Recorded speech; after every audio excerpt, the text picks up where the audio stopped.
يقول أولي واحد يريد له وحدة بنت شيخ، وهو صباب قهوة عندهم بالبيت، فمتعودين بعد غيبة الشمس المساء بعد ما تخلص التعليلة من هالديوان يتسامرون هو وياها بالديوان ببيت الشعر.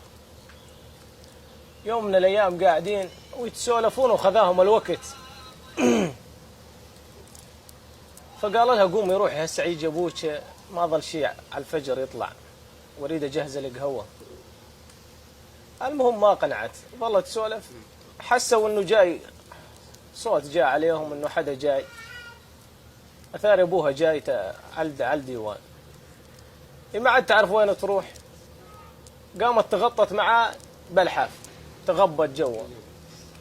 ابعادته القهوتشي قبل طلعة الفجر يكون يحمس القهوة ويجهز بالقهوة.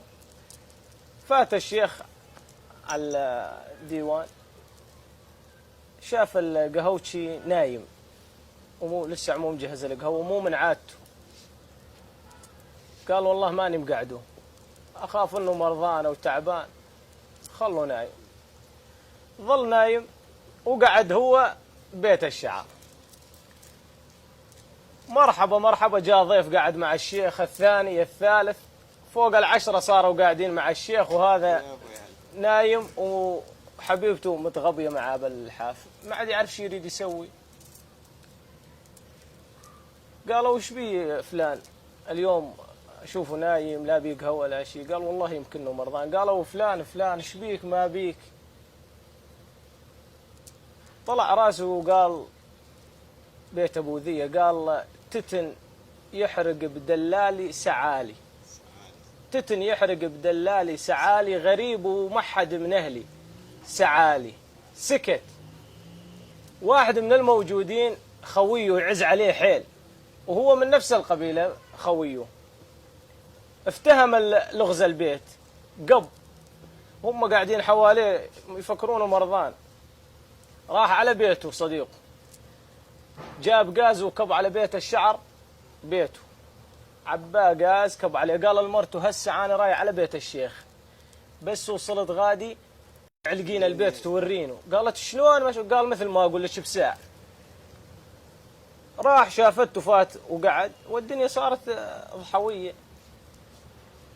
قعد معاهم هم يريد يعرفون شنو قصة القهوتش، ما حسوا الا بيت احترق ومرة قامت تنتخي بهالعرب، قوموا قوموا، كلهم راحوا على بيت المحترق. وصلوا قاموا يطفون بهالنار، ما ظل حدا، قامت البنية طلعت وراحت على اهلها وهو ظل على قعدته. رجعوا الحمد لله على السلامة، ما بشي ما بشي. ردوا وين على القهوتش، قالوا يابا ترى تو قبل حرقت البيت قلت بيت ابو ذية وما كملته، كمل لنا اياه هسه. قال خلاص راح نسوه. قال لا، واحد منهم الشيخ قال لا بالله لا تكملوا. وربيعه رجع بعد ما طفوا البيت قال عيفوكم من هالبيت. قالوا لا بالله الا تكمل البيت.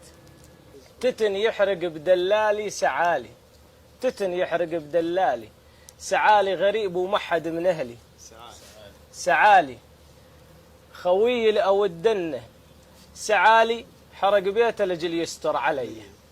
وسلامتكم بهالقعدة الطيبة والخوة. الملح ظل هو الملح والوقت ظل هو الوقت، لكن حيش السامعين البشر هي تغيرت، وكل من يسوي موقف مع خويه أو يغدر بخويه هذا لا عنده لا حظ ولا بخت.